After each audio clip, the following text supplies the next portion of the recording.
Chapter 597. Welcome aboard, hold on for a bit more.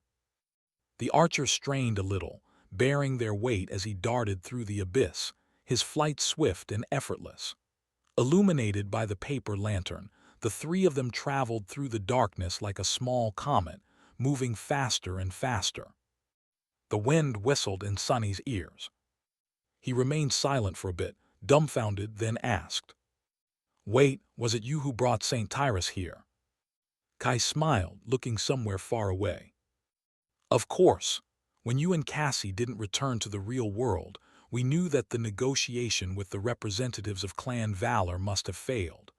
But when you didn't arrive at Shipwreck Island by November, as the plan had been, it was clear that something went wrong. So, Effie and I waited for a bit, then went to the White Feather Clan for help." He paused for a moment, and then added, "Eventually, we decided to come to the Night Temple ourselves. That was a week ago. We have just arrived yesterday." But the citadel was sealed. Sonny frowned, suddenly catching an inconsistency in Kai's words. "Wait, a week ago. How did you cross the chained aisles so fast?" The archer smiled brightly. "Look ahead." "What does he?" Sonny glanced forward and froze. They were swiftly approaching another source of light, this one much, much larger. Or rather, it was moving in their direction, even faster than Kai was flying. A few moments later, a graceful shape of a resplendent wooden ship became visible, flowing through the darkness of the sky below as though on water. Its sails were pristine white, and around the main mast, a young tree was growing, its branches brimming with vibrant green leaves.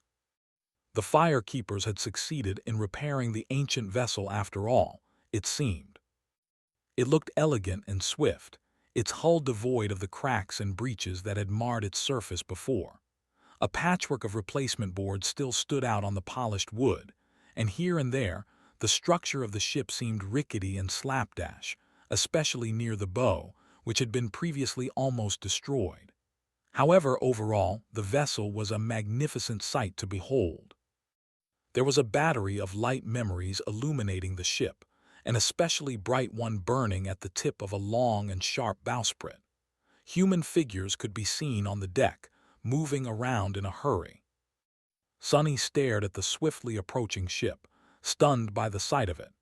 It was hard to believe that this had been the same abomination-infested wreck he knew. Now that the ancient vessel was repaired, it looked almost the same as on the golden coins he had sacrificed to the altar of Noctis. Kai accelerated even more, then slowed down and landed on the wooden deck smoothly.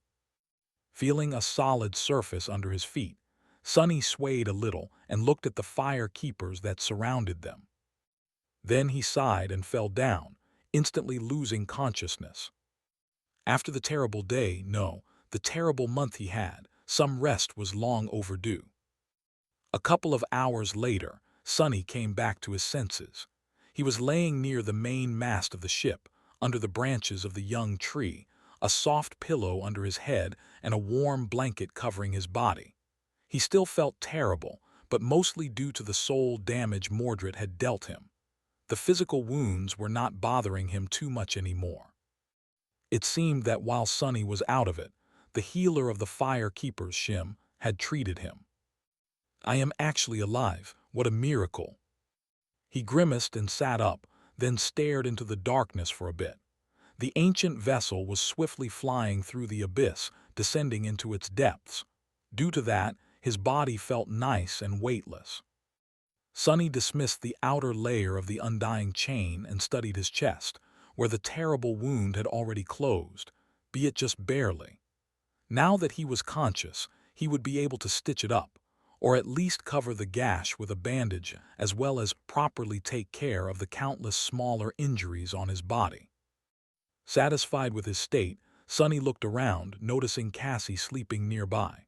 Her face was calm and peaceful. He remained still for a few moments, coming to terms with the fact that their harrowing adventure seemed to be over. Of course, in the future, he was going to have to deal with its consequences. And even before that, the second nightmare awaited, perhaps much more terrifying. But at least they were free of the damned night temple. What a fiasco! He didn't get to dwell on his frustration for long, however, because a delicious smell suddenly reached his nostrils, and a few moments later, Effie appeared nearby, carrying 2 plates of something that seemed like real, freshly cooked food.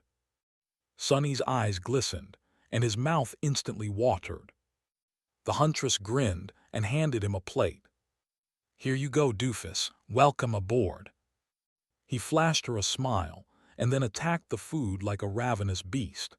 Effie sat down on the deck and placed the second plate near Cassie, who stirred awake soon after.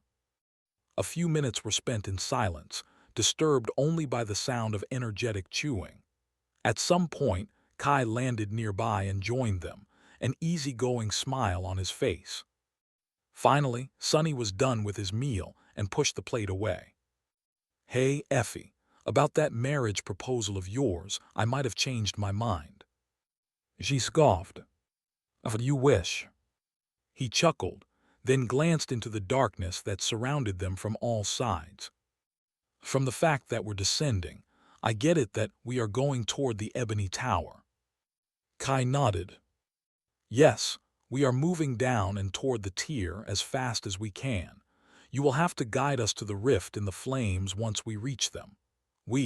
Whatever had happened in the Night Temple, we thought that ascending should take priority, not to mention that facing the fallout as masters might change everything." Sonny remained silent for a bit, then smiled crookedly. "Good thinking." As soon as he said it, though, his face darkened. Sonny suddenly looked up, and then paled a little. "Get ready, something is approaching." They hurriedly stood up and summoned their weapons. The firekeepers did the same, staring into the darkness with tense faces. A few moments later, something landed on the deck with a wet thud. Sharp fangs glistened, reflecting the light of the lanterns. It was the head of a giant black wyvern, torn viciously at the neck. Its eyes were glassy and empty, and its tongue hung lifelessly out of the terrifying maw, the red flames that had once burned within it gone. St. Cormac was dead. The realization sent a shiver through Sonny's body, and a split second later, Sky Tide was suddenly standing above the head of the slain transcendent, her face cold and expressionless. Tyrus looked battered, her graceful armor torn and bloodied. Her golden hair was disheveled, some strands of it painted red. Her presence, however, was unchanged. It was calm and steady. She looked at the 4 of them and frowned. Then her gaze slid lower and focused on the empty plates. "Do you have more food? Bring it. I am famished." As the saint ate, not at all perturbed by the head of the terrifying wyvern staring at her with dead eyes, the rest of them stood awkwardly and waited for her to satiate her hunger. Sonny observed Sky Tide with a somber expression, then glanced at what remained of the fearsome transcendent Cormac. His heart was heavy. A damnation. Being the cause of 100 lost and 2 masters dying, one of them by his own hand, no less, was already bad enough, not to mention that the whereabouts of the sole prisoner of the Night Temple, Prince Mordred, were currently unknown, also as the direct result of Sonny's actions. But causing the demise of a saint was nothing short of an utter disaster. Saints were irreplaceable. In all of humanity there were just a few dozen. Cormac's death was not going to go unnoticed or unpunished. Would I even be able to return to the real world? Sky Tide finally finished her meal, then drank some water and glanced at Cassie and him. What exactly happened in the Night Temple? The 2 of them looked at each other. After a few moments, Sonny spoke, his voice somber. "Everything went wrong from the very start. As soon as we arrived, one of the masters discovered a piece of mirror in my belongings. That shard, I picked it up on Reckoning Island. There was apparently a person imprisoned in the Citadel, and he escaped his bindings with the help of the mirror I delivered somehow." He paused and studied the saint's face, trying to ascertain if she had known what would happen. Tyrus certainly knew of the mirror beast. However, she could not have known that Sunny used to carry the mirror shard the creature had left behind.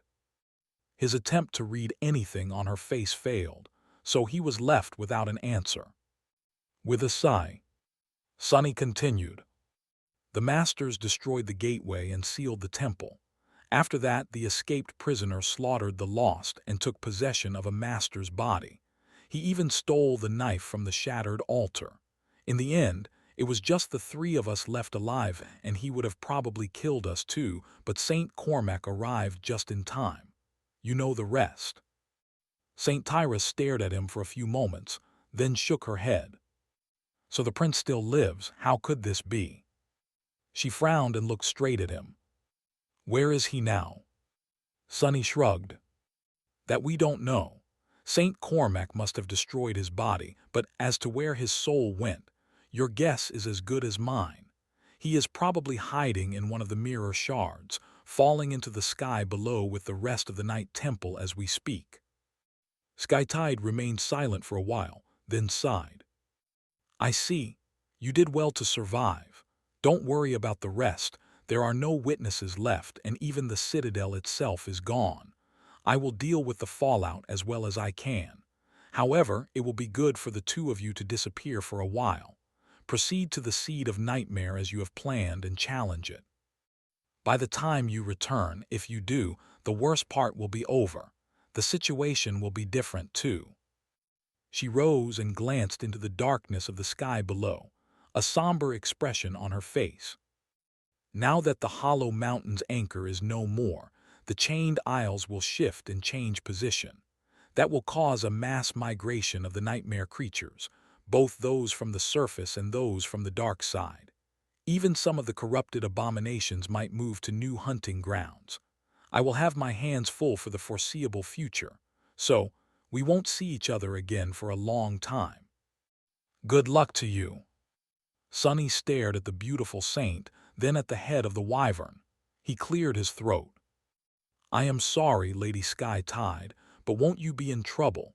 Killing a saint is not something that can be simply forgiven, no matter your status. Right. Tyrus lingered, then shook her head. I will be punished, sure, but not too severely. Do you understand why? Sunny glanced at his friends, who had the same confused expressions. Not really. She sighed. Were 12 saints who swore loyalty to the great clan Valor, one less than those who are sworn to the great clan Song. Now, there are 11, while Song still has 13. With Song stationed back from the Forgotten Shore, that number will soon increase even further, while Lady Morgan is still too young and lacks the experience to challenge the third nightmare. The balance of power will be broken. Sunny listened to her words attentively. So the great clans are at odds with each other, the two strongest are at least. Makes sense.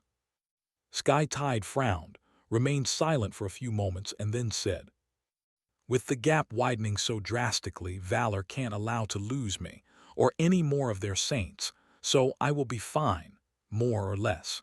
That is also the reason why you will be too. He raised an eyebrow. Us, what do we have to do with any of this? Tyrus smiled slightly, looking at him, Cassie, Effie, and Kai. Right now, the four of you are just people who have raw potential. You are valuable but not irreplaceable.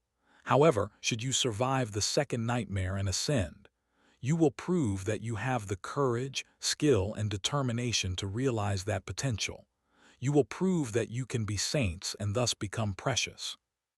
When you return, the great clans will not only be unwilling to eliminate you, they'll be fighting for the right to have you. Sunny scowled, connecting that statement with what Master Jet had told him before. His eyes grew bleak. What if we don't want to be had? Skytide looked at him for a while, then turned away.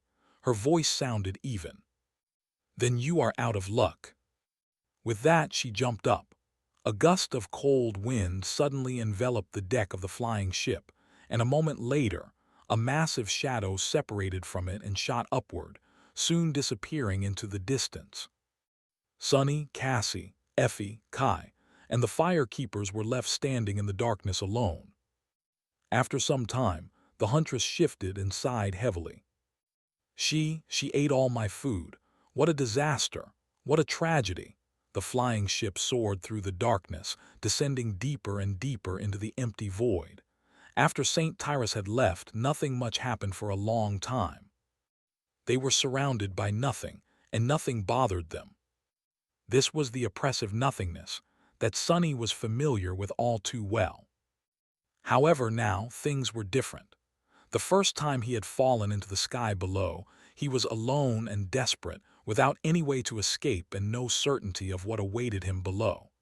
This time, he was surrounded by people, knew where he was going, and that they would be able to turn back at any point if need be.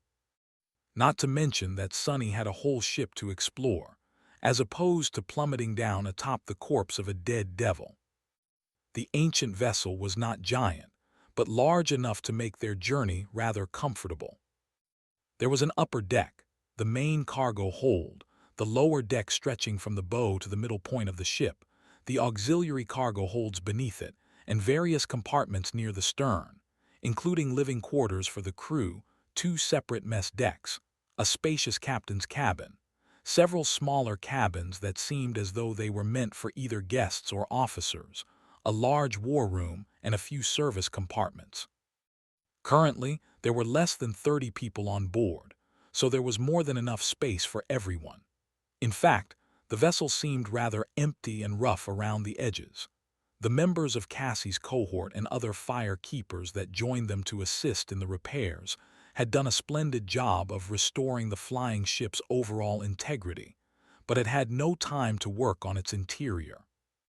A few essential facilities had been haphazardly outfitted with everything necessary to barely function, but most of the compartments still required a lot of work. There was no furniture of any kind except for some crude tables, chairs, and flimsy hammocks, and most of the vessel looked empty and barebones. It was a far cry from how luxurious it must have been furnished, outfitted, and decorated once, in the ancient past. However, after the hellish month Sonny had spent in the Night Temple, this environment seemed almost like paradise. He had a whole cabin to himself, and the cargo hold was stocked with enough food and water to last them for a few months. The galley was also fully operational, so at least their meals were taken care of.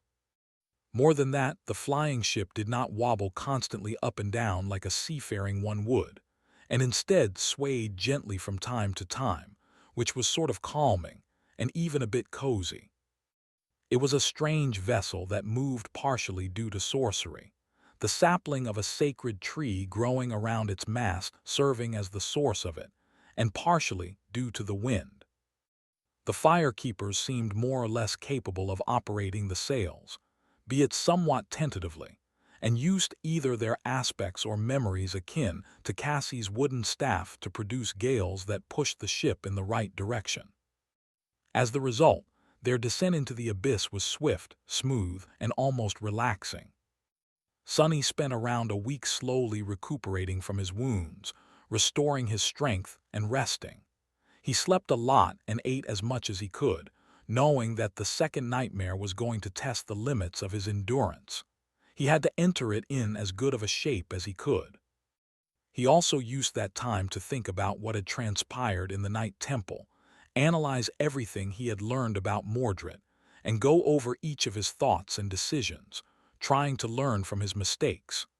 The memory of being fooled and manipulated by the Prince of Nothing still haunted him. There was also a lot of new information Sonny had received in that month. Information about the awakened of higher ranks, Anvil of Valor, the great clans, the tension between them, and even about his own aspect. The silent shadows that dwelled in his soul's sea were not there just for decoration, after all. He had always suspected that there was a purpose to them, but never had any proof. Well, now there was proof. Sonny just had no idea what it all meant and what he was supposed to do with them. No matter what he tried after the battle with Mordred, the shadows refused to react. They just stood in their usual spots, silent and lifeless just like before, as if pretending that nothing had happened. It was almost like he had imagined the whole thing. In the end, Sonny had to accept the fact that the mystery of the shadows was going to remain unsolved, for now. He had learned that his soul had a fearsome defense system against those who would try to possess it. That was something, at least. After the first week, when his injuries healed enough, Sonny started training, slowly conditioning his body for the deadly trial ahead. This was somewhat of a useless process, really, since he would be inhabiting a different vessel entirely inside the nightmare. But training the body helped him put his mind in order as well. For that reason, Sonny practiced with the same ferocious determination as back in the Dark City. Kai, Effie, and Cassie joined him too, working on improving their own condition, as well as learning how to work together as a single unit again. It had been a long time since the four of them fought side by side. All of them had grown since then, both in terms of power and experience. They were awakened now, possessed new abilities, and had improved in their understanding of combat, technique, and skill. They needed to find new and better ways of enhancing each other's strengths and shielding each other's weaknesses, as well as cooperating seamlessly to achieve a common goal. Without the guiding hand of Changing Star, it was much harder than they had remembered. None of them was really a natural leader, let alone one as talented and gifted in the art of battle as Nephi's had been, back on the Forgotten Shore. Only now, faced with her absence, did Sonny understand how hard it actually was to build a powerful, cohesive, and effective cohort. Still, they did their best. A few days before they reached the rift in the divine flames, with the air outside of the flying ship already growing sizzling hot, Sonny woke up and stared into the darkness for a bit, then sighed and went to the galley to find something to eat. The food was tasty, but not very luxurious.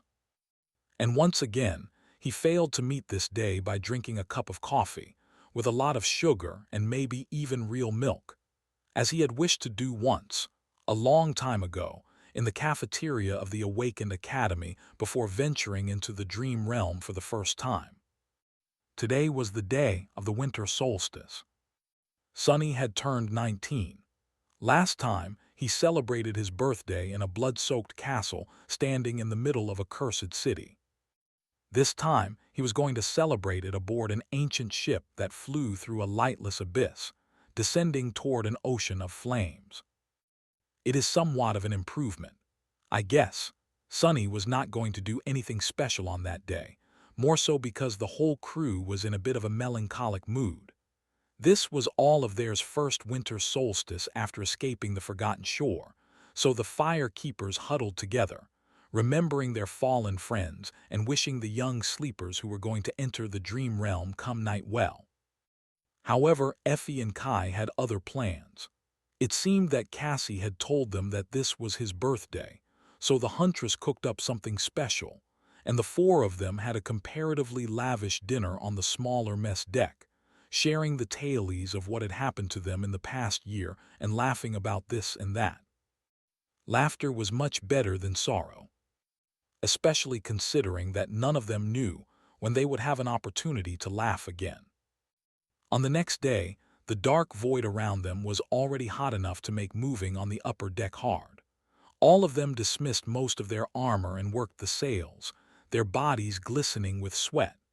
Everyone worked together to keep the ship afloat and moving in the right direction, divided into two shifts. One would control the vessel, while the other retreated inside to cool off and drink water. Luckily, with the hot air blowing from below, they didn't need all of the sails to achieve their goal, which made things easier.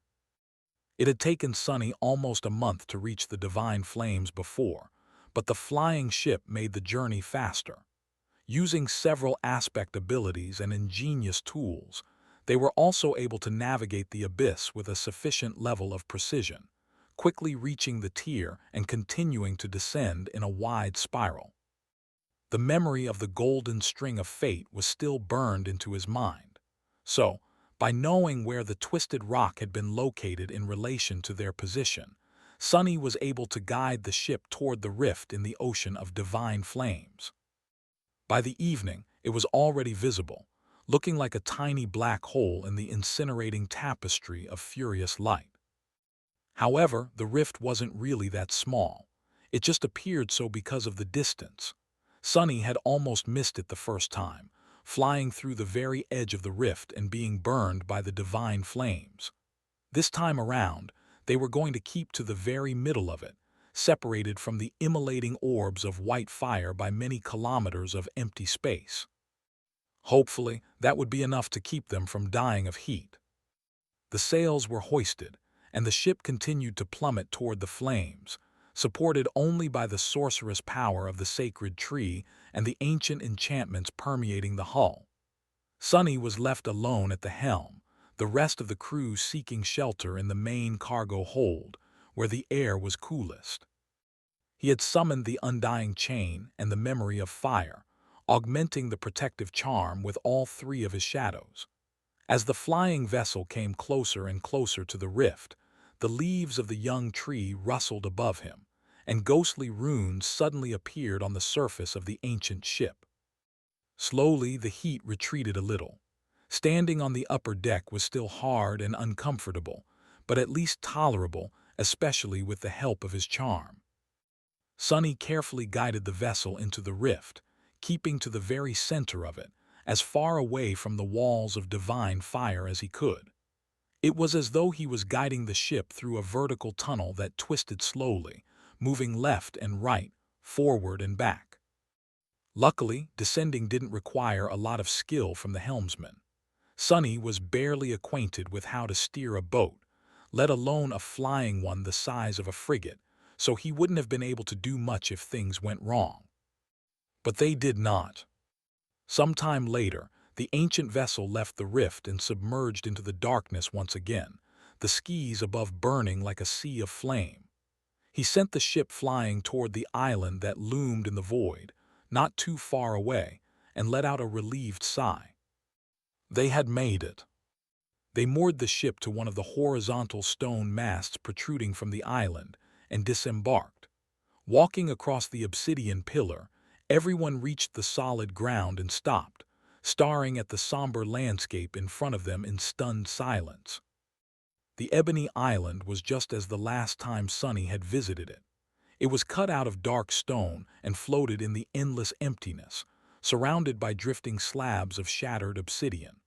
A tall and magnificent pagoda stood in its center, built of a flawlessly black, lusterless material that seemed to devour any light that touched it. Here and there on the desolate surface of the island, remains of mysterious structures stood, long turned to ruins. Several obsidian pillars protruded horizontally from its edges, stretching into the empty void like strange wharves.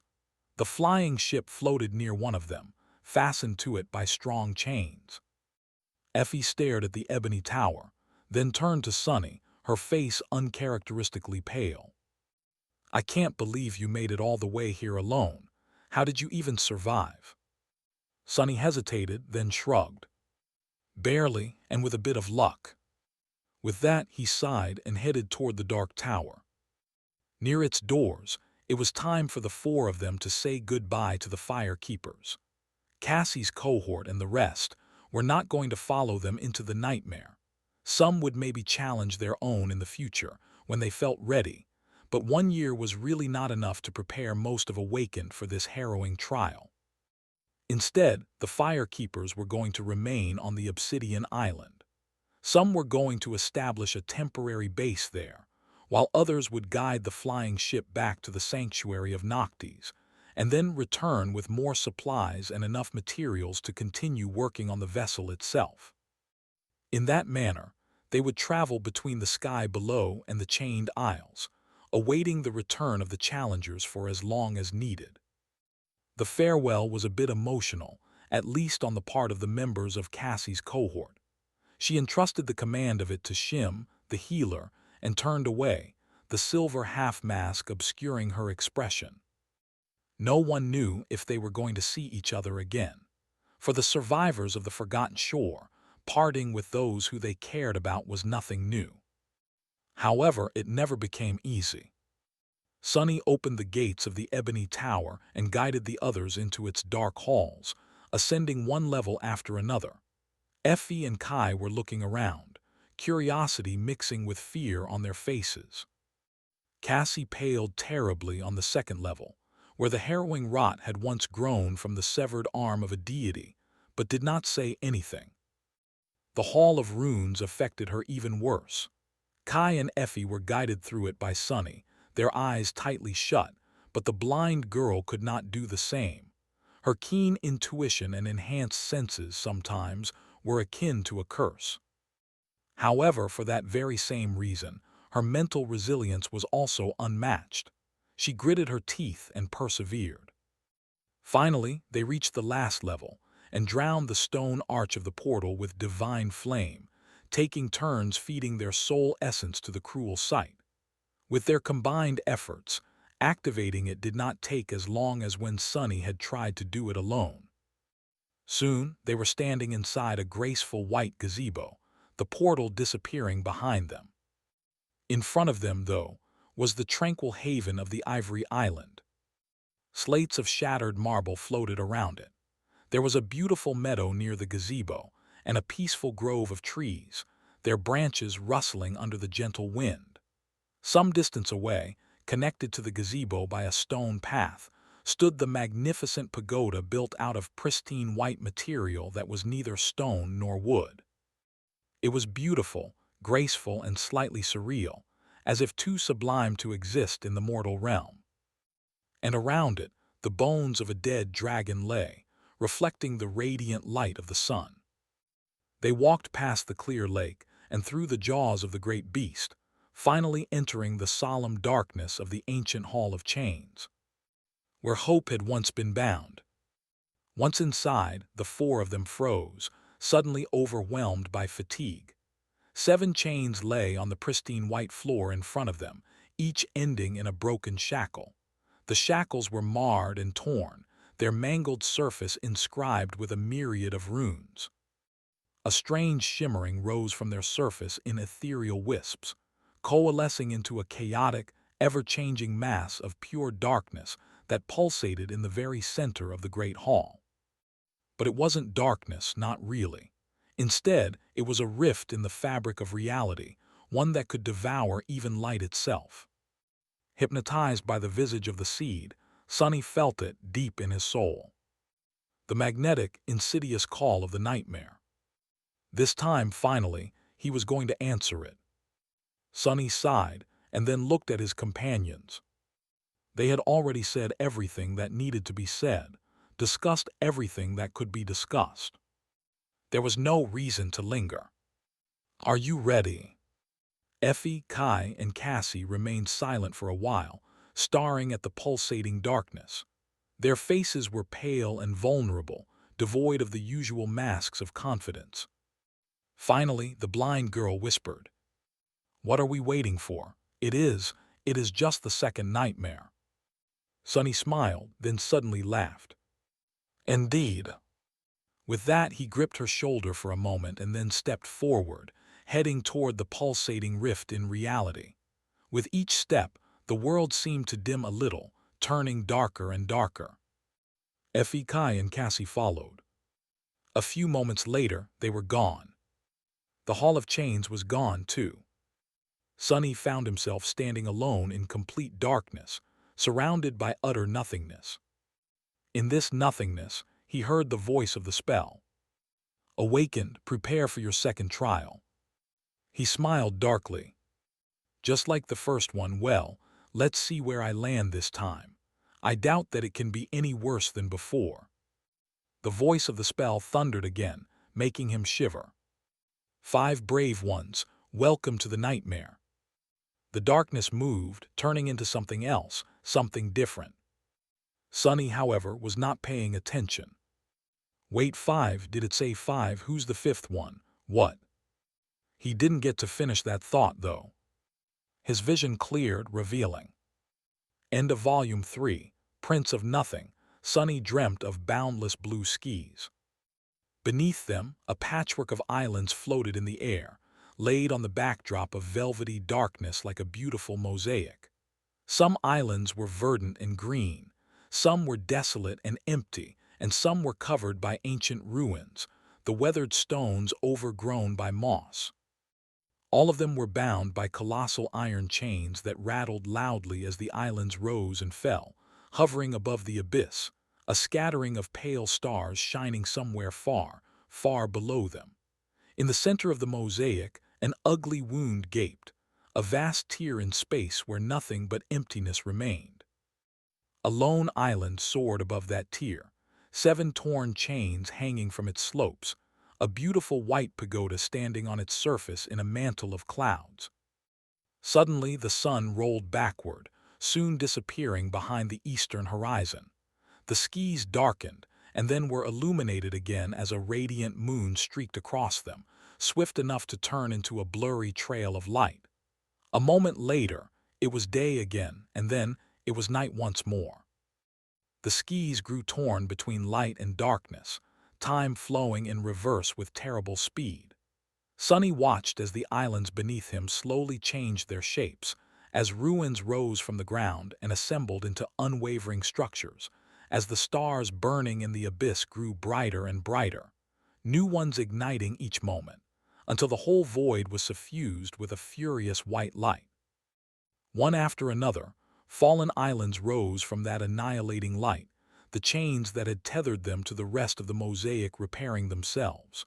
Soon, the tear in its center was no more, and instead, a vast ashen wasteland of scorched isles appeared in its place. The ivory tower descended from high above, taking its place at the very heart of the wasteland. An instant later, the ashes were no more, revealing a breathtaking aerial city that sprawled across dozens of islands, all of them connected to each other by arching bridges and overflowing aqueducts built out of pristine white stone, with vibrant flags fluttering in the wind and sparkling waterfalls flowing into the abyss below. Slowly, Sunny's gaze was pulled west, toward the very edge of the chained isles. There, one of the great chains anchored them to the lands beyond, and a mighty fortress stood at the precipice, similar to the other border strongholds he had seen before. The island next to it resembled a vast stone bowl, with rows of seats cut into its weathered white slopes and a circular arena laying at its bottom, painted dull red. And even further than that was an island with a strange river that flowed endlessly through it, forming a circle around an ancient statue of a beautiful woman wielding a spear in one hand and gripping a beating human heart in the other, her nakedness covered only by a beast hide tied around her thighs, her face lost in the shadows. That was the island where Sunny found himself. And of course, he was thrown straight into the damn river. Gee, goddamn, why does this keep happening to me? Sunny was so angry that he didn't even feel any panic. Unlike the previous 2 times, the spell had decided to give him a cold and wet welcome. First on the Forgotten Shore, then at the sanctuary of Noctis. This time, at least, he had an idea of where he was and in which direction to swim if he wanted to reach the surface. Sunny strained his muscles to struggle against the strong current, and finally realized that something was terribly, terribly wrong. His body refused to listen, or rather, it did, but in a way that made no sense at all. His limbs didn't move as he willed them to, and instead of swimming, he simply thrashed around, submerging deeper and deeper into the cold, dark water. His senses were all messed up too, so he couldn't even understand what had gone wrong. What the hell? Now, Sunny finally was starting to panic a little. This went way beyond what he had experienced in the first nightmare. Back then, the body given to him by the spell had felt almost the same as his own. This time, however, it was way too unfamiliar. Was this what Master Jet had warned him about? Sunny tried to keep calm and swim ashore, but moving through water, especially with such a strong current, was not an easy task. It required a lot of coordination and a fair bit of balance, which he simply lacked right now. No matter what he tried to do, his efforts only made things worse. He fell deeper and deeper into the river, drowning slowly. His lungs were already starting to burn from the lack of oxygen. They also felt as weird as the rest of him. His vision was already darkening. Sonny gritted his teeth, which suddenly sent a wave of pain through his mouth and jaw, and then stopped struggling, letting the current pull him down. Then he concentrated on his shadow sense, and as soon as his body struck the rocky bottom of the river, stepped through the shadows to appear near the stone statue. Sonny fell into the grass. Coughing violently, he tried to suck in a breath of fresh air, only to find out that even that was a struggle. His lungs were refusing to work as they were supposed to, and even though he managed to inhale, it was still not enough to chase the sensation of suffocating away. What is going on, damn it? Sonny sprawled on the ground and closed his eyes, cutting off all of his senses to concentrate on trying to take control of the mess of his new body. Don't think, thinking will only make things worse. This thing has to have instincts. You now have them too. He cleared his mind of any thoughts about breathing and oxygen, and soon his instincts did indeed take over. It was like the story of a centipede that was asked how it walked and fell down, unable to move. As soon as Sonny stopped thinking about inhaling, his body did so on its own. Suddenly, his lungs were full of sweet air, and he was strong and vigorous once more. Oh, thank gods! Sonny did not move for a few moments, breathing deeply, and then tried to understand what type of a vessel exactly had the spell chosen for him. Before he could, however, a beautiful voice suddenly sounded above him, full of curiosity and amusement. What a strange thing you are! Sonny opened his eyes and struggled to rise to his feet, turning his head swiftly in the direction of the speaker. When he did, he froze. In front of him, kneeling near the statue, was perhaps the most beautiful woman he had ever seen. She had soft skin and a delicate, exquisite face, her chestnut hair streaming down her shoulders like lustrous silk. Her eyes were suffused with light and shone gently, like two silver stars. Sonny had seen a lot of stunning beauties in his lifetime, but no one could even remotely compare to the quiet, breathtaking grace of this stranger. Just one look at her made his heart race and his face flush. She was more like a fairy than a mere mortal. And maybe she was. The beautiful woman was wearing a simple red tunic that left her shoulders bare and wielded no weapons. Despite that, her presence was vast and permeated the whole island.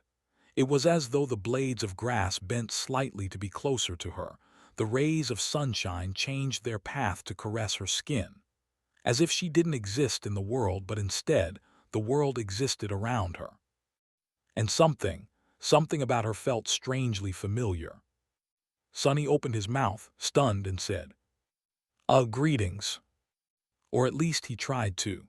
However, what came out of his mouth instead was a hoarse, bestial growl. What the?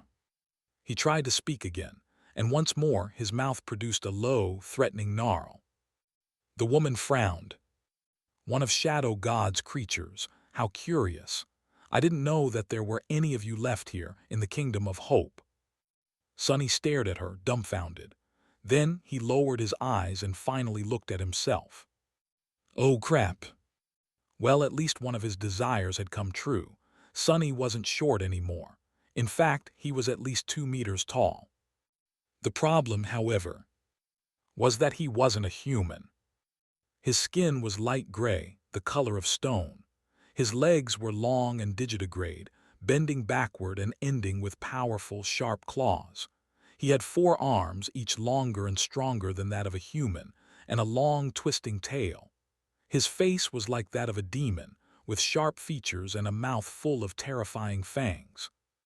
2 curved horns were growing from his forehead, and his hair was long, black, and coarse. His eyes were fully black, with no irises and 2 vertical, furious pupils. What's worse, Sonny didn't seem to possess the vocal cords of a human. He couldn't speak. Oh crap. The beautiful woman looked at him and smiled. Her smile was dazzling and breathtaking, but made Sunny feel cold and scared for some reason. "You shouldn't have invaded my lands, little creature, but don't worry, I will gift you a death most glorious. This I promise before the gods." She rose, standing tall in front of the ancient statue. "After all, I, Solvin, am nothing if not merciful. Slow down there, lady." Sunny tried to take a step back, but ended up staggering and almost falling down. Somehow, he managed to keep his balance, crouching as his talons dug into the ground. His forearms rose, sharp claws aimed at Solvin. All that talk of glory and death made him very, very tense. "Solvin, wait, Solvin." A low growl escaped from Sunny's mouth as he realized who was standing in front of him. So this beautiful, graceful woman. She was the ghastly living corpse he had destroyed in the cargo hold of the crashed ship. Or rather, would be. He had traveled into the past of the Chained Isles, after all, or at least an illusory reenactment of it. It made sense that Solvin had not succumbed to her harrowing fate. Yet, Sunny shivered, remembering the silent pleading and boundless torment in the empty eyes of the Wormvin's host. How could those terrible eyes be the same as the radiant ones looking at him right now? Suddenly, he was overwhelmed by pity, compassion, and sorrow. And fear. Because if he was right and this was really the same Solvin, then this dazzling stranger who had just promised to gift him a glorious death was a saint. And a saint promising to kill him was not something Sunny had ever wanted to hear. He peered beneath the surface of Solvin's lovely figure and saw a single sphere of light burning brightly in her chest, so radiant as to appear almost blinding. Her soul core, the soul core of a transcendent. His vertical pupils narrowed, a single thought ringing in his mind. Run! Sunny felt that his body was much more powerful than his own, inhumanly so, but without knowing how to properly control it, outrunning a saint was out of the question, if it had ever been. So his only hope was Shadow's step. He already started to fall into the shadows when a beautiful silhouette suddenly appeared near, a graceful hand falling from above to grasp one of his arms into an iron grip. If not for bone weave, his wrist would have shattered like glass. The hold of a saint was as inevitable and inescapable as death. Sunny couldn't escape into the shadows anymore, and summoning any memory would have taken too long to be of any use. All except for one. A ghostly stiletto suddenly appeared in his trapped hand and awkwardly shot upward, leaving a thin scratch on Solvin's perfectly smooth, silky skin. She glanced at the scratch, which was slowly welling with blood, a single crimson drop falling on the verdant grass. Her luminous eyes glistened. Is this fate, then? A sacrifice of blood was made on the altar of war. Little shadow spawn, how special you are. Ah, so be it. With that, she smiled radiantly. In the next moment, her other hand moved forward, and before Sunny could even feel fear, the world exploded with pain and then turned utterly dark. Shadows, shadows. Sunny was surrounded by shadows. Some were close to him and some were far. Some were small and some were large. Some moved and some were still. He was one of the shadows, too. No, not one. A swarm of them. A legion of shadows all hidden in one vast and lightless soul. Silent and tranquil, free of all burdens. Free of all desires, free of reason and will. For now, my head hurts. Slowly Sunny regained his senses. The first thing he felt was pain and then the steady beating of his hearts. Hearts. Yes, apparently he had two now, as well as 4 lungs. His body was heavy and unfamiliar, too large, too cumbersome, and too strange. Something hard and cold was pressed against it, making him feel a dull pain in his limbs. His head ached, too, as if he had been struck on it hard enough to shatter a weaker skull. Well, he had been, had he not? The breathtaking beauty Solvin hit him. She killed him. Damnation, why am I still in pain if I am dead? What nonsense is this? Full of outrage, Sonny tried to chase the pain away, but it remained. Why wouldn't it disappear? It wasn't supposed to torment him still. Unless he wasn't dead. And the saint had not, in fact, killed him with one strike. Sonny hissed and opened his eyes. What he saw made him stare for a few moments and then laugh. Or rather, he wanted to laugh, but what came out of his mouth instead was a chilling, deeply disturbing, uneven wail. Oh gods, this is just too on the nose, really. Come on. Sonny was so amused because the hard and cold things pressed painfully against his body were the sturdy bars of an iron cage.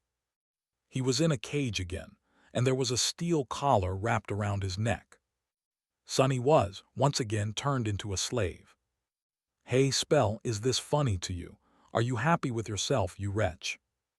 His new cage was way smaller than his previous one in the Night Temple. In fact, it was barely large enough to fit his lanky body with all its limbs, claws, and horns.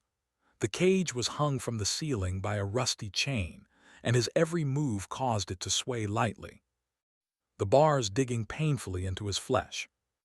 Sonny growled angrily and looked around, trying to make sense of his previous sensations. What were all the other shadows he had felt close by? Crap!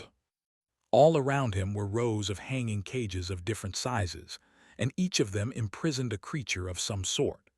There were monstrous wolves, stone gargoyles, giant slithering worms, bulging mounds of flesh with gaping circular maws, and all kinds of abominations, some of which he had seen and fought before, and some that he had never even heard of. There were closed metal boxes that produced the sound of hundreds of small feet rustling against their surface, and cages large enough to fit a chain worm. In fact, there was a chain worm trapped in one not too far away from Sonny. There were even cages that contained humans. Sonny stared at this dungeon of horrors for a bit and shivered. What the hell is this place? Sonny stared at the menagerie of monsters for a bit, getting used to the fact that his eyesight was different now, too. His eyes seemed to be much keener and were naturally able to see in utter darkness, as opposed to being gifted this trait by his aspect, but had trouble differentiating colors. The world was basically black and white, or rather consisted of various shades of gray, similar to how he used to see the world through shadows. His sense of smell was also enhanced, overloading his mind with an avalanche of new information. It was hard to concentrate on any one thing, let alone make sense of all this mess. Who cares? Let's just get out of here. Just like in the Night Temple, the cage limited his shadow sense. However, this one did not sap him of shadow essence, which was a pleasant surprise. Sonny's joy was short-lived, however. As soon as he tried to shadow step away, he realized that he couldn't teleport through the iron bars. What's more, even his shadows couldn't slide through them, as though there was an invisible barrier blocking their way. Sonny gritted his teeth and felt a sharp pain as his fangs sunk into the soft flesh inside his mouth. He tried to curse and produced a furious growl instead. After that, he simply remained motionless for a bit, staring at the other prisoners of the dungeon with gloomy resentment. Curse it all.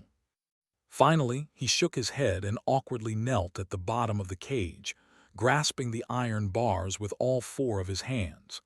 Moving twice the amount he had possessed previously was a bit of a challenge, but he did manage after a couple of attempts. Fine, there are other methods. I'll melt this whole damned cage if necessary. He stretched one hand through the bars and summoned the cruel sight.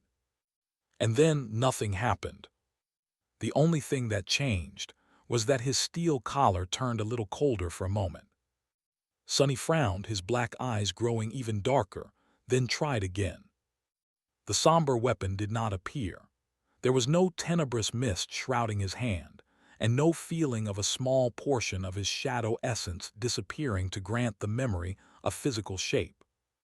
Feeling unease, Sonny lingered for a second and then tried to summon the midnight shard. Once more, his collar grew colder for a moment, and nothing happened. What is going on? One after another, Sonny tried to manifest all of his memories to the same result. His memories refused to appear, and not even a single spark of ethereal light ignited in the darkness of the dungeon. It was almost as if they were all gone, stolen.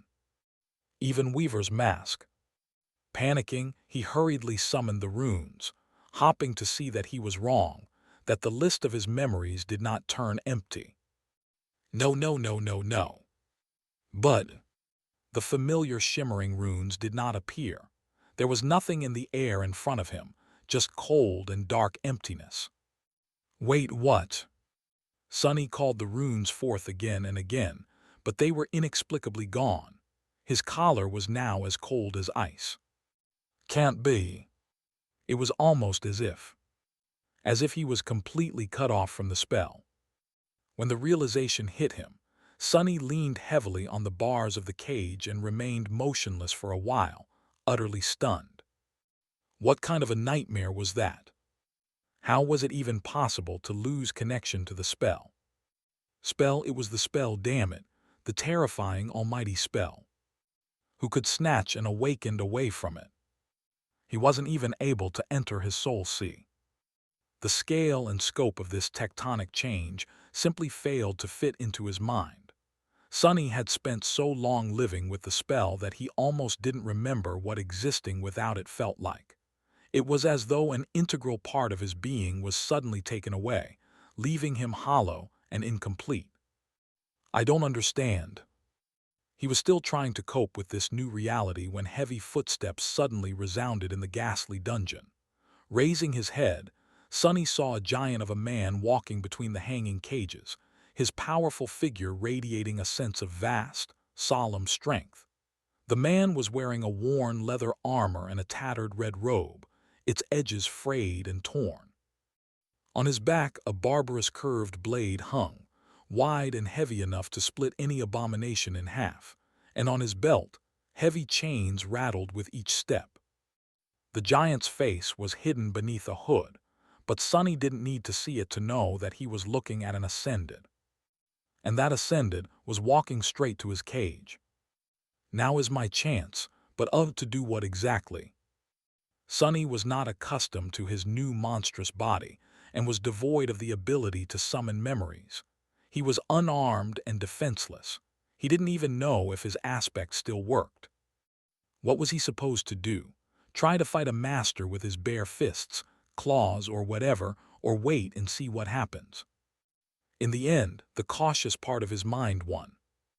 Sonny silently stared as the man in the red robe approached the cage, glanced at him, and then somehow made the iron bars disappear without a trace. One moment they were there, and the next they were gone, throwing Sonny to the ground. The giant cruelly slammed his massive fist into Sonny's head, and before he had a chance to shrug off the disorientation, a thick chain was already fastened to his collar.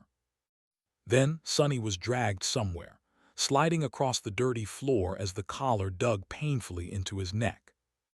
Not too long after that, bright sunlight suddenly blinded him. A sharp pain pierced his black eyes, and a moment later, Sonny was thrown ruthlessly to the ground, landing on it in a graceless heap. Still unable to see, he felt the chain being removed from his collar. Slowly, his eyes adjusted to the light, and even though his vision was not as good as it had been in the darkness, Sonny was able to see that he was sprawled on the stone floor of a circular arena.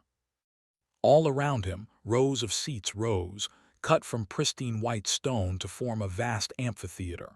The theater was not crowded, and yet there were a lot of humans seated in it, looking down at him with joy and excitement. They were dressed in simple tunics and other kinds of archaic garments, most of them of some shade of red. The arena itself was not white like the rest of the amphitheater. Instead, it was dull red too. Or rather, it might have been pristine once, but now, its stone surface had absorbed too much blood and changed color. Sonny looked up and saw another monster being let off its chain some distance away. A cold shiver ran down his spine. Yes, he was a slave again. But it seemed that, this time, fate had made him a very different kind of slave. Wait, don't tell me. As the crowd of spectators cheered, the other monster roared, spun around, and fixed its bloodthirsty eyes on Sonny. It's a damned coliseum. There were wooden fences built throughout the arena, partitioning it into many small enclosures, each connected to a next one by a rusty iron gate. Currently, Sonny was at the very edge of the coliseum, with one of its stone walls behind him. 3 sturdy fences formed the rest of the killing box, sharp spikes mounted on them to prevent the combatants from trying to escape. And that was unmistakably where he found himself, a coliseum, a theater of death where slaves fought each other for the entertainment of the crowd, unless they wanted to be slaughtered by the other gladiators or their own masters. Granted, this one was rather strange. For one thing, the slaves were predominantly wild beasts and monsters of all kinds, as opposed to captured humans. The crowd was behaving weirdly, too. After his experience in the dreamscape, Sonny expected to see the spectators overwhelmed by bloodthirst and dark, cruel fascination. Instead, these people seemed to be joyful and proud, almost solemn. It was as though they were genuinely happy for the gladiators, even a little bit jealous. The crowd was undulating and shifting, singing one word over and over again. Glory, glory, glory. Their voices merged into an echoing, thunderous roar. What the hell is wrong with these bastards? Sadly, Sonny didn't have a lot of time to think about the weirdness of the audience. He had bigger problems on his plate. Right in front of him, another creature was let go of the chain, its powerful body covered in dirty brown fur. 4 mighty paws, a long muzzle with terrifying fangs, and 6 eyes burning with madness. It was very similar to the dread wolves he had fought at the island covered by strange, twisted trees. And it wasn't alone. 2 more beasts appeared from behind the first one, falling low to the ground as guttural growls escaped from their maws. Damnation! Sonny shifted his gaze, trying to discern the rank and class of the murderous beasts. They seemed a lot smaller than the fallen monster he had killed before, at least, simply the size of a bull instead of a full cargo vehicle. His newfound ability to peer into the souls of living things and see their soul cores was going to come in handy. However, what he saw beneath their tough hides left him confused. Instead of spheres of radiant light, the creatures had hideous masses of swirling darkness at the center of their beings, veins of it spreading throughout their souls like cancerous growths. In the depths of that darkness, something unclear seemed to be moving, as if trying to break free. The sight of it was both frightening and repulsive. It reminded him, somewhat, of the harrowing rot he had witnessed in the Ebony Tower, growing from the severed arm of Weaver. So this is what soul cores of nightmare creatures look like. Sonny had no idea how to judge the rank of such cores, since he only knew to measure the usual ones by their size and luminosity. The growths of darkness in the dread wolves seemed to have 2 swirling nodes each, which at least told him that they were mere monsters. Not that it helped him very much. How was he supposed to fight against 3 monsters, while barely being able to stand upright in this new, unfamiliar body? Curse it! He was also not at all happy with the fact that this gaunt and powerful body was standing more than 2 meters tall, devoid of any fat, and stark naked, with all his stuff hanging loose for everyone to see or bite off. Plus, there were a lot of women in the crowd. Hiding his discomfort, Sonny stared at the wolves, his black eyes full of menacing resentment. His lips parted, revealing sharp fangs that were in no way inferior to that of the monstrous beasts. A low growl escaped from his mouth. Come on, look how big and scary I am. You wouldn't want to fight a scary demon like me, would you? One would have to be insane to attack such a monstrosity. Sadly, this was exactly what nightmare creatures were: insane. The wolves lunged forward, madness burning in their bloodshot eyes. Their maws opened, foam glistening on jagged fangs. The crowd roared. Damn it all! Sonny commanded the shadows to wrap themselves around his body, which suddenly turned black and lusterless, as though cut from obsidian. Thankfully, at least that part of his aspect still worked. Almost instantly, his might quadrupled, and so did his speed. He dashed through the darkness and appeared from the shadow of one of the wolves, his four hands shooting forward to grab the beast, sharp claws sinking into the soft flesh. Sonny was still struggling to control his body, and for that reason, his movements were much slower and messier than they could have been. But embraced by the three shadows, he simply used brute power to overcome that disadvantage. Raising the massive monster above his head, he hissed and pulled with all his might. Lean muscles moved like steel cables under his onyx skin, and in the next moment, a river of blood flowed onto his horned head from above as the body of the wolf was mercilessly torn apart. The crowd went wild, their voices growing loud and triumphant, at least of those spectators who were close to his enclosed box. What are you screaming for, idiots?" Sonny was more than a little startled by the violent strength of his new body. It was much more powerful than his human one, however. It was also much taller, and his center of gravity was much further from the ground. For that reason, Sonny miscalculated his posture completely, lost his balance, and toppled over as soon as the dread wolf's body lost its integrity. He crashed onto the bloodied stones, instinctively raising two of his four hands to cover his throat. Almost instantly, one of the remaining two monsters was upon him, its maw opening wide before closing around his neck like a crushing bear trap. Luckily, Sonny's arms were already in the way, so instead of tearing his throat open, the wolf only managed to bite into them, sharp fangs burrowing through tough skin, piercing flesh and scraping against bone. Overwhelmed by the explosion of terrible pain and the sudden fall, Sonny momentarily forgot how to control his limbs and operate the shadow demon's body. The second wolf jumped on him, tearing his abdomen with long claws. Arg! Not good, this was not good. He was pinned to the ground, defenseless, seconds away from being disemboweled and having his head torn off. And he couldn't even remember how many hands he had and what to do with them. Sonny shuddered, then opened his mouth and roared. His bestial scream washed over the wolves, momentarily stunning them. Then he moved his two upper hands, grasping the first wolf by the jaws, and simultaneously threw his lower arms around the second one. Twisting his body, Sonny threw the monster digging into his abdomen off and pinned it to the stones, at the same time pushing the maw away from his neck. Growling menacingly, he pulled the jaws of one of the monsters apart, while crushing the other in a devastating embrace.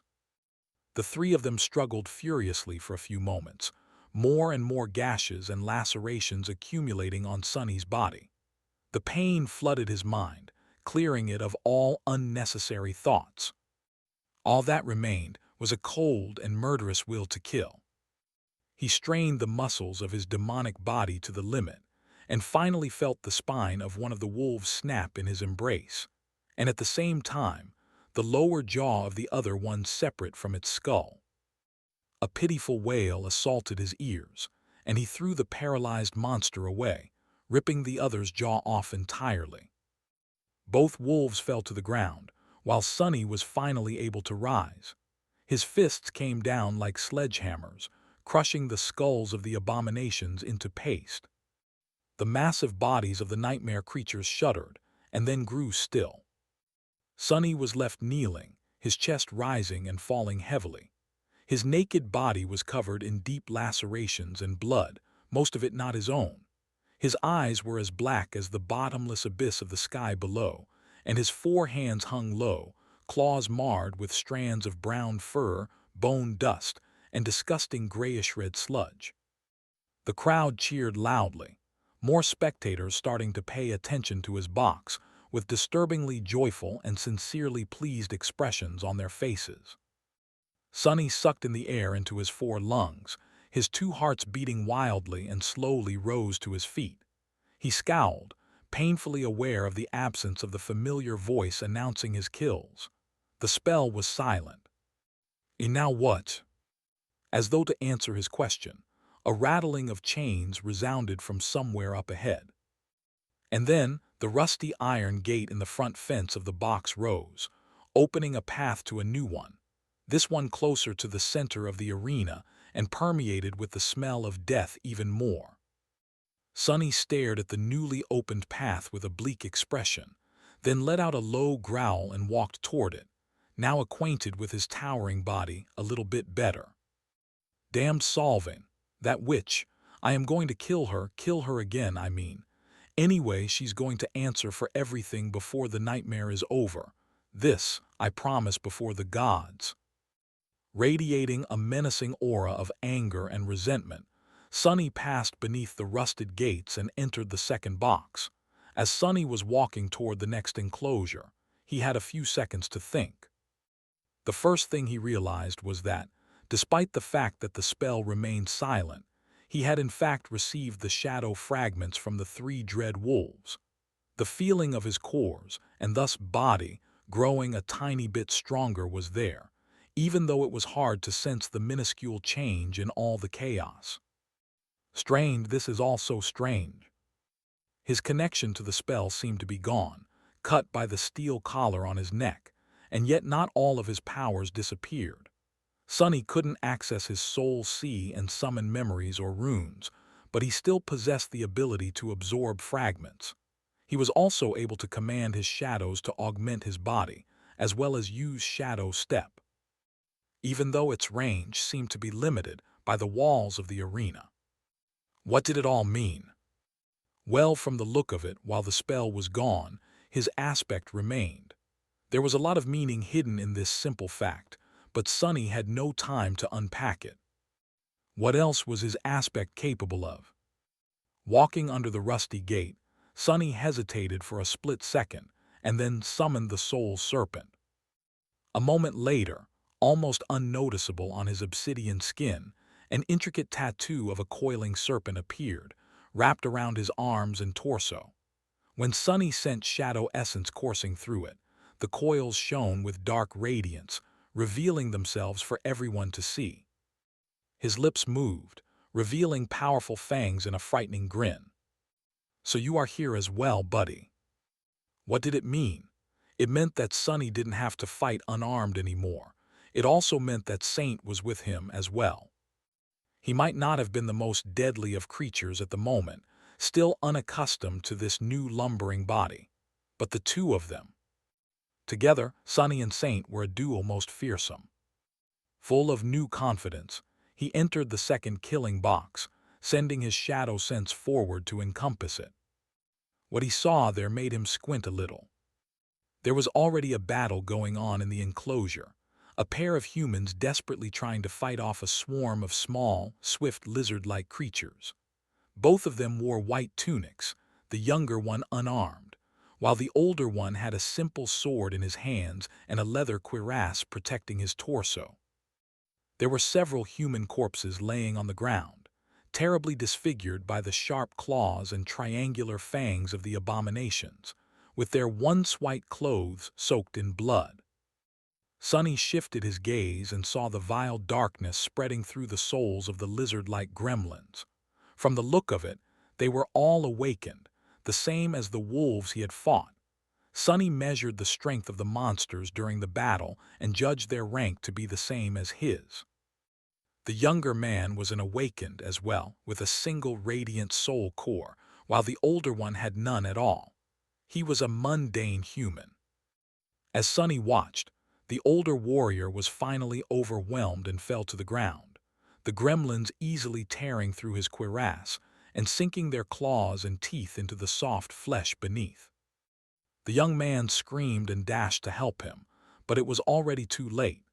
Even though the awakened youth managed to kill several beasts with his fists and push the others away, his partner was already mortally wounded. He shuddered, a river of blood flowing from a ghastly gash in his neck, and weakly pushed the hilt of the sword into the younger man's hands. The crowd went wild, happily chanting the same damned word. Glory, glory, glory. The last surviving human raised his head, pain and sorrow mixing with hatred in his light blue eyes. He didn't get to dwell on his loss for long, though, because the remaining gremlins were already rushing to tear him apart. Some, however, found a new target. Sonny grunted and tried to control his body as precisely as possible. He didn't command the soul serpent to assume the form of a weapon or summon saint yet, preferring to keep his cards hidden, for now. The lizard-like abominations did not seem too dangerous anyway, at least not with their remaining numbers and their attention split between two targets. Curses! The four-armed demon's gaunt body was too tall, heavy, and unwieldy. Every motion required more effort and was slower than he was used to. Even though there was inhuman strength in the shadow creature's steel muscles, which was supposed to translate into explosive speed, dragging so much mass around was still different from operating a small and slim human body he had possessed before. Who would have thought that I would miss being short one day? 4 gremlins jumped at Sonny at the same time, more of them lagging a second behind. Their narrow eyes shone with rabid bloodlust, and their jagged claws were aimed at his flesh, lusting to rip it apart. Wrapped in shadows, with the coils of the soul serpent shining darkly on his skin, Sonny took a step forward and caught all 4 creatures from the air, then slammed their skulls against each other, crushing them. Even though he was having trouble controlling his new body, how could these beasts ever hope to survive a battle against a demon? And a very special one at that. Sonny bared his teeth and lunged forward, a low growl escaping from his mouth. His 4 arms moved, crushing flesh and bone. Several beasts managed to slip past his assault and sink their claws into his thighs, one even trying to bite off a big chunk of flesh. Sonny hissed from pain and crouched, using his claws to rip 4 more gremlins apart. There was no free hand to finish off the last one, so he simply bit off its arm with his sharp fangs, feeling the bone crunch and the disgusting taste of corrupted blood on his tongue. Arg, I'm going to vomit. Sonny spit a mouthful of fetid, dark blood and silenced the shrieking creature with a bone-shattering backhand slap. Suddenly, the box became deathly silent. He groaned, overwhelmed by pain for a moment. The damned abominations had died rather easily, but not before doing a lot of damage. He might have overestimated his newfound prowess, or underestimated the gremlins due to their small stature and frail frames. The irony. Sonny gritted his teeth, this time careful not to pierce his own lips by doing so, then wiped his face and straightened. Finally, he glanced in the direction of the remaining group of abominations. To his surprise, they were already dead. The young awakened had slaughtered them with the sword somehow, and was now standing there motionlessly, frozen stiff by fear. The youth was staring at him with a pale face, eyes wide with terror. Then he took an unsteady step back and whispered, "Oh gods, Lord, protect me against the hideous demons of the night." Sonny looked down at him from his immense height, his cobalt-black body covered in terrible wounds and blood, more streaming from between his sharp fangs. He suppressed the desire to roll his eyes. Hideous? Rude? Sonny glanced down at the young man, then slowly moved toward him. The awakened shuddered and took another involuntary step back, then gritted his teeth and lowered his stance, raising the sword into a proper defense position. Lord, shine thine light upon me. Let my soul burn unextinguished as the sun can never be extinguished. I've seen suns fade away and disappear before. Never say never, fool. Sonny listened to the strange prayer and allowed one of his shadows to slide off his menacing body, flowing to the ground like a dark veil. After that, he hissed from pain and stopped near a mangled human corpse. He stared at the trembling youth for a few moments, and then bent down, stretching his hands toward the body. The young man flinched and fell silent, then shouted, "Get your vile hands away from him, demon!" Sonny ignored the awakened and used his claws to rip the white tunic off the corpse. Then, he straightened and glanced at it with displeasure, his black eyes narrowing. This one was not too dirtied by blood, but sadly, its previous owner was of a normal size for a human. As such, the tunic was way too small for Sonny's new towering body. He snarled, and then tried to tie the tunic around his waist like a makeshift loincloth. There was a big problem, though: his tail. Sonny froze, somewhat confused about what to do. Then he awkwardly tore a hole in the tunic and made another attempt, this one, thankfully, successful. With his nakedness finally covered, he instantly felt better and turned his attention back to the trembling youth. The young man was staring at him with wide eyes, periodically glancing at the unceremoniously disrobed corpse at his feet. Finally, he opened his mouth. You barbarous beast, have you no shame?"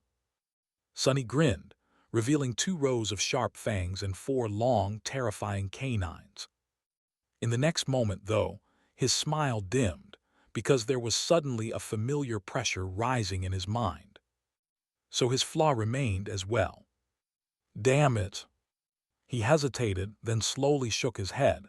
Instantly, the pressure disappeared. "Figures, I can't escape the damned curse even if when I'm mute. How is this even fair?" The awakened blinked. "No, of course not. Why would a demon know shame? It's— Wait, you can understand me." With the spell gone, its magical ability to translate any language in the nightmare was gone, too. However, Sonny found himself able to discern what the young man was saying, as well as the only word the spectators seemed to know, even if it demanded some effort. The language they spoke was not exactly the same as the ones he had learned before. First in the academy and later during his travels in the dream realm, but similar enough to make out some of the words. He was able to deduce the rest. Sonny stared at the youth from above, then nodded darkly. The young man blinked. "Wait, you are not one of the corrupted then. What kind of a creature are you?" Sonny scowled. The word meant something that was tainted, infected, changed, and perverted, a being cursed with some form of corruption. But what exactly was the awakened asking? Was he referring to the nightmare creatures, perhaps? He hesitated, then shook his head again, and pointed to the coils of the soul serpent glistening on his skin. The youth frowned, confused. A snake, a serpent. Can that demon be Shadow's kin? No wonder the warriors hunted him down then. Their god and Shadow are old enemies. Is he talking to me, or to himself? Sonny lingered for a moment, then took a step forward. The awakened flinched, torn away from his pondering, and raised his sword higher. "Stay away, demon, or I will." He felt silent when the gaunt, towering monstrosity walked past him with absolute indifference. Sonny wasn't going to fight the youth, unless the fool chose to attack first, of course. Made into a gladiator or not, he was not going to play the part of an obedient slave. He had no qualms with killing humans, but not to satisfy anyone's thirst for entertainment, especially not of anyone wishing to be his owner. They would have to come down in person if they wanted to force him. He studied the dead humans, men, women, young and old. The only thing in common they had was the color of their white garments. Some had been unarmed and some had wielded weapons. The weapons were what he was really interested in. There was a couple laying on the red stones, none of them bearing any enchantments. He picked up a battle axe, glanced at it, and then threw it back to the ground. What was the point of having a mundane weapon? His claws were sharper and far more devastating. Luckily, the young man seemed to have decided against using the sword against him, too. He just stood there, staring at the corpses, a dark and inconsolable expression on his face. The steward of the arena, whoever that was, did not seem to want them to kill each other as well. With a sound of scraping metal, another rusty gate rose, opening the path to the third box, this one even closer to the center of the Colosseum. Sonny and the young awakened glanced at each other warily, and then walked toward the gate together. Sonny's next cage was larger and more comfortable. Well, he at least could stand up straight in it. Not that he was in any mood to do so. In the end, he had been forced to fight his way through 7 killing boxes, the last circular one at the very heart of the Colosseum. In each box, a new nightmare creature, or a group of them, awaited those abominations who had prevailed in their own battles at the outer circles of the arena. In this way, only the strongest and the most ferocious of the enslaved creatures had a chance to reach the center. The further they went, the louder the cheers of the spectators became. And on the final stage, their salvation awaited.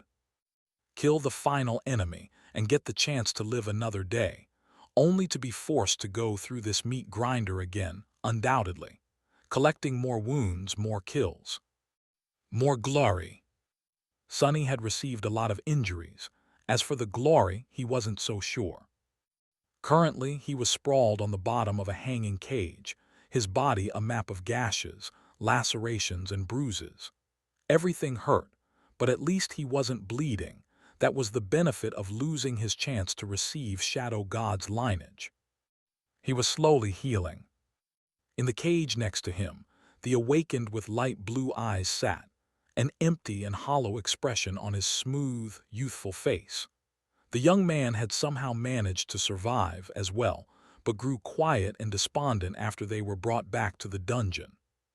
Sonny didn't blame him. He was a bit desperate too. Yes, they had survived today, but just barely. And who knew how many such days there were going to be in the future? Somehow, he had a disturbing feeling that once someone had entered the arena, they never left it alive. Sonny closed his eyes, exhausted. So what if his fate was to die as a slave in this cursed Colosseum? Fate was not something immutable. It was just very, very hard to change. Was he or was he not the heir to the demon of fate? If anyone could do it, it was him.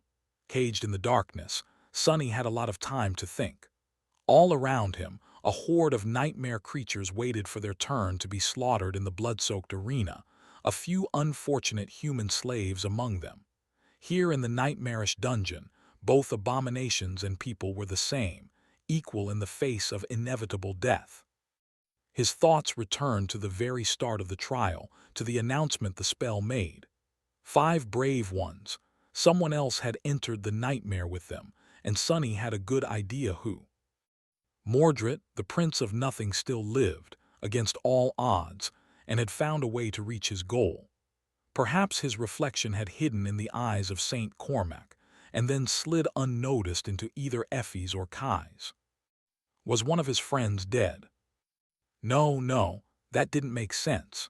If Mordred had devoured one of the souls aboard the ancient flying ship, then someone would have noticed. The Fire Keepers were a close group, and knew each other too well to miss a sudden change in the demeanor of one of them.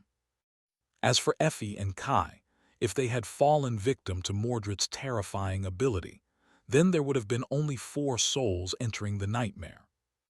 But who was to say that the Prince of Nothing had to invade a soul once his reflection jumped into the person's eyes? Maybe he could just hide in the reflections, biding his time and waiting for an opportunity to find a better vessel. And speaking of vessels, Sonny studied his monstrous body, his black eyes full of a somber apprehension. Why had he been sent into a body of a demon? The spell was supposed to find suitable vessels for the challengers. Had he been made into a hideous abomination because of his 3 shadow cores? After all, it was hard to find a human with a soul worthy of a divine aspect. If so, was Mordred in the body of a terror right now? Hidden in the darkness, Sonny shivered. Yes, this was most likely the case. This fact had the potential to either reveal itself to be a blessing or a curse. In theory, all 5 of them had the same goal, to resolve the conflict of the nightmare and ascend. So, having a terror fight on their side would be a boon, no matter how much resentment Sonny had for the bastard. He also suspected that Mordred wielded the ivory knife, increasing their chances of success even further. But Sunny also remembered what Master Jet had told them. Not all of the awakened trying to conquer the trial of the spell had to pursue the same goal. Sometimes, their solutions and ideals clashed, making them enemies. The idea of having Mordred as an enemy in this already insurmountable hell scared him. The Prince of Nothing was maybe the most dangerous opponent he had ever faced. Would Mordred turn on the other 4 humans that had entered the seed? It was impossible to tell. He was not cruel for the sake of cruelty, and was not nearly as insane as everyone seemed to think. His hatred was directed toward Valor and not them. But at the same time, Sunny could not say that the banished prince was completely of sound mind. Something about him. When Sunny looked Mordred in the eyes, it felt as though something was missing in them.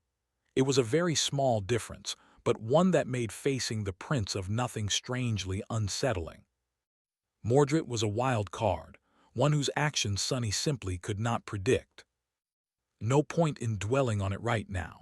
Unless I find a way to escape this morbid place alive, all that awaits me is death anyway. He shifted and hissed slightly as pain radiated through his body, originating from countless wounds. Sunny thought back to his battle in the arena. Strange, it was all so strange. Some of his powers were gone, but others remained. His aspect seemed to be unaffected, but his connection to the spell was gone. Then did this mean? Did this mean that an aspect was not a part of the spell, but instead existed outside of it? Trapped in an unbreakable enchanted cage, Sunny scowled. A long, long time ago, back when he had passed the first nightmare and received his aspect, it had felt as though the power was coming from somewhere deep within him, as opposed to from an external source. Was the spell only awakening inherent powers that were locked inside human souls, and not creating them? Wait a minute. Come to think of it, Aro of the Nine had claimed to be an awakened. And while the youth sitting silently in the nearby cage had not said it, he was an awakened too. But in this ancient past, the gods were still alive, and so were the demons. Their terrible war had not started yet, and Weaver had not disappeared to create something that would spell doom for both the 6 gods and the 6 demons, to create the nightmare spell. If Sunny's suspicions were correct, of course. That meant the nightmare spell had not even existed yet in this era. But awakened did, as well as nightmare creatures, or the corrupted, as the youth had called them. Sunny's vertical pupils narrowed. Were the nightmare creatures not created by the nightmare spell as well? What the hell? The very idea seemed strange and ridiculous. The spell had appeared in the waking world, causing the first nightmare creatures to be made from the bodies of those infected by it, and for the first generation of the awakened to be born. It summoned those awakened into the dream realm, which was populated by the abominations, and pushed them towards seeking out and challenging the seeds of nightmares. Unless a seed was conquered, it eventually opened a path for more monsters to enter reality. The very idea of nightmare creatures, aspects, and awakened was inseparable from the spell. And yet somehow it was. What does it all mean? Sunny ground his fangs, overwhelmed by a myriad of thoughts and a lot of confusion. It seemed as though the very foundation of his worldview had suddenly turned out to be built on shifting sand. He closed his eyes and scowled, feeling a dull headache approaching, then raised 2 hands and rubbed his face, careful not to slice it open with the claws. Suddenly, the cage next to his swayed. The young awakened stood up and grabbed the bars, staring into the darkness. A few moments later, he said hoarsely, "Demon, hey demon, wake up, they're coming. Glory, glory, glory." Sunny growled, falling to the ground, the heavy body of a stone gargoyle pressing him down, its claws buried in his chest.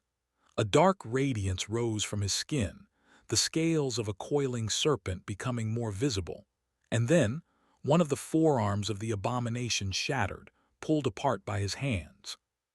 The creature roared, its tail shooting forward like a spear. He had no time to dodge or deflect the blow, so instead, Sonny simply endured the blinding pain of the stone spike piercing his shoulder and pushed with his feet, straining to jump up. As the result, his horn struck the gargoyle in the chin, impaling it through the skull. Something cold streamed down his face, and momentarily blinded, Sonny struck the abomination in the chest with all his might, sending the stone Goliath flying back. The gargoyle exploded into a rain of stone shards when its body struck the floor of the arena. Sonny breathed heavily, his torso a mess of torn flesh, and then tiredly searched for the remaining enemy, which was supposed to be fighting the awakened youth if he was still alive. His second day in the Colosseum had been both easier and more harrowing than the first. It was easier because Sonny was slowly growing accustomed to his new inhuman body. For someone else, this process might have taken longer, but he had always put adaptability and control of his physicality first. Both the flowing battle-style Nephis had taught him and shadow dance were meant to make the practitioner as flexible and versatile as possible, the latter especially being the pinnacle of malleability. So he had plenty of practice to prepare himself for waking up in the body of an actual demon, ironically. Who would have thought? But this day's battles were also much more lethal. At first, Sonny had thought that his luck was just this bad, but after he and the young awakened had barely survived the first 2 boxes, the youth shared a bit of knowledge that put everything into perspective. Apparently, by surviving the previous day's slaughter and making their way to the center of the arena, the 2 of them earned the privilege of being added to the main herd of gladiators. In other words, everyone and everything they faced today had won 7 consecutive fights in the past, as well. This was the cream of the crop of the enslaved combatants, more or less. And the final stage was also going to be different. Damnation! He sensed 2 swift shadows some distance away, then finally saw them. His eyesight wasn't the best in daylight, so Sonny relied on shadow sense more and more. The kid was still alive, wielding a simple sword and a rusty shield that he had picked up in their second fight. He was dancing around the gargoyle, showing a good grasp of combat technique and more than a little bit of talent. The young man was inexperienced but incredibly talented. His battle prowess was perhaps on par with what Sonny himself had shown on the Forgotten Shore, or even greater. Not that it was going to help the youth. What was the point of knowing how to wield a sword when that sword had no chance of piercing the enemy's stone skin? Demon, I can't hold it off much longer. Sonny sighed, then stepped through the shadows, appearing behind the gargoyle in a whirlwind of claws. With a loud roar, he crashed into the towering creature and caught it in a deadly embrace. The steel cables of his muscles moved under the obsidian skin, and with a low growl, Sonny lifted the heavy abomination into the air. Gods, is this how much Saint weighs? Even for his demonic body, the burden of a monster of similar proportions, made entirely out of stone, was almost too much. Almost. Without stopping his lunge, Sonny carried the gargoyle forward like a speeding train and smashed the creature against the spikes mounted on the wall, impaling it on them. The crowd roared, expressing their joy and admiration of his brutality. Sonny watched as mad light was extinguished in the eyes of the abomination, then took a step back and fell heavily to one knee. Can you shut up for a moment, you bastards? Today, he hated the spectators even more than he had yesterday. The awakened youth was already beside him, staring at the dead gargoyle with a dark expression. Then, he glanced at his sword and finally at the 4-armed monstrosity near him. Demon, you don't look too well. Sonny looked at him with his black eyes, no recognizable human expression on his strange, bestial face. No way you noticed. Damn, what a fool. Sonny, indeed, did not look too well. In fact, he looked terrible, with his obsidian skin torn in many places and sliced muscle tissue visible beneath. The most disturbing thing about it was the fact that his mangled flesh was awash with crimson blood, but none of it flowed out of the wounds, as if possessing a will of its own. He had not fared as well as he had thought he would in the battle against the gargoyles, in large part because the monsters had turned out to be much more powerful and swift than the similar creatures he had fought before in the future. Although Sonny was reluctant to do so, he suspected that he would have to reveal at least one of his two hidden cards, the Soul Serpent or Saint, before too long. The youth hesitated for a few moments, then suddenly stepped forward and put his hand on Sonny's torn chest. Sonny hissed, shocked by the unexpected gesture. "Don't move, demon. I'm trying to help you." "What the hell?" Suddenly, the young man's light blue eyes shone with cerulean light, and his curly blonde hair moved, as if brushed by an otherworldly wind. A warm sensation spread from his palm into Sonny's aching body. Slowly, the pain receded, and at the same time, the torn fibers of his flesh started to repair themselves, growing back together. In a dozen seconds or so, miraculously, the terrible wounds on his body had almost closed. The young man, however, paled considerably and stepped back, his breathing fast and rugged. It seemed as though his soul essence was largely drained. "Well, I'll be damned." The fool was a healer. Sonny couldn't know whether to laugh or cry. On one hand, awakened healers were incredibly rare, and having one as his only ally was of tremendous benefit. On the other hand, his only ally in the battle arena also turned out to possess an aspect that was absolutely useless in a fight. So there was that, as well. The iron gates rattled, opening the path to the next killing box. Sonny hesitated for a few moments, and then rose to his feet. "No, this is good. I can kill anything the slavers throw at us. He just has to keep me alive." He glanced at the pale youth, then nodded curtly and headed toward the gates. Before walking through them, however, he stopped and tore off the long tip of the dead gargoyle's tail, then handed it to the young man. The stone spike of an awakened nightmare creature was bound to perform better than a mundane weapon, at least. The awakened stared at him for a bit, then sighed and dropped the sword onto the ground. They walked through the gate, and Sonny's face instantly darkened. "I know that smell." The chain worm he had seen before in the dungeon was already crawling through the other gate, its terrifying maw dripping with black blood. The crowd began its chant again, ecstatic to see the fallen demon advance to the next box. "Glory, glory." He sighed, full of dread and hatred. All right, bastards.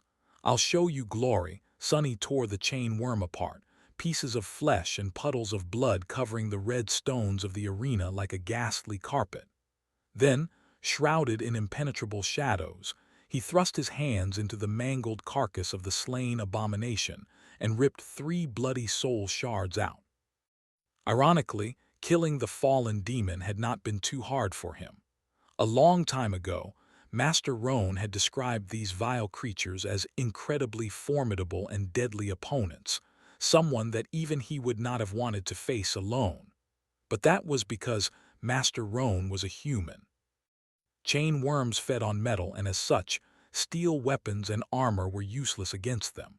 Sonny would have been in trouble if he was still in his human body, and most of his arsenal of memories suddenly became ineffective. However, he was a demon now, one of the shadow spawn, or shadow's kin, or whatever it was he had been turned into. His claws, his fangs, and his shadows were the perfect weapon to destroy such abominations. Of course, fighting against a creature one rank higher than him was not easy, but augmented by 3 shadows, he had managed to dismantle the massive abomination without too much trouble. In fact, killing the chain worm had been much easier than killing Master Pierce. He wasn't even wounded, at least not seriously. The crowd grew silent, shocked by his display of ruthless brutality, and then exploded with cheers. Glory, glory. It seemed that they enjoyed seeing someone triumph against a stronger opponent much more than anything else. Crazy bastards. Sonny glanced at the spectators with resentment, then walked over to the young awakened and pushed the soul shards into his hands. The youth looked at them with a frown. These soul shards. Gods, how can he be an awakened and not know what a shard looks like? Sonny stared at the young man darkly, then nodded and raised one hand to his chest, making a fist. The awakened hesitated. Don't you want to consume them yourself? Sonny snarled, then shook his head. Finally convinced, the youth crushed the shards in his fists and froze, a funny expression appearing on his face. What a strange feeling. Whatever. Sonny wasn't giving the shards away out of altruism. For better or worse, the young man was now his partner.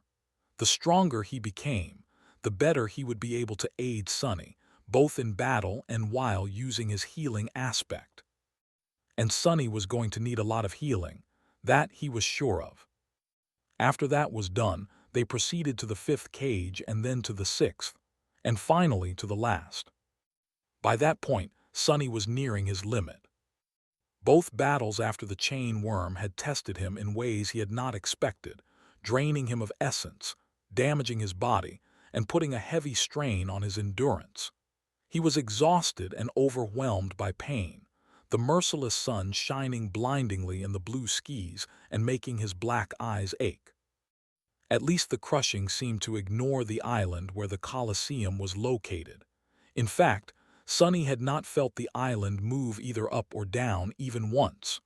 Perhaps it had a permanent altitude, like the sanctuary of Noctis. The 7th battle, the last one they had to survive today, was, indeed, different. The central stage of the arena was circular in shape, with 6 gates in its walls.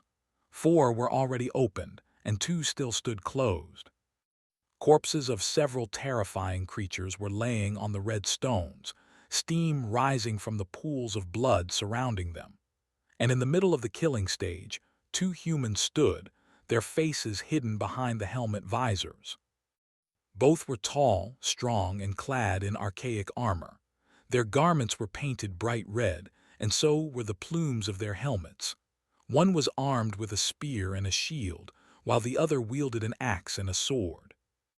These were worshippers of war god, just like the spectators singing from the stone seats of the great amphitheater. The young man shivered. Warmongers, these mad dogs. Sonny tilted his head, paying no attention to the raging crowd as he studied the 2 humans. Both were awakened, and from the look of it, of sufficient power and skill.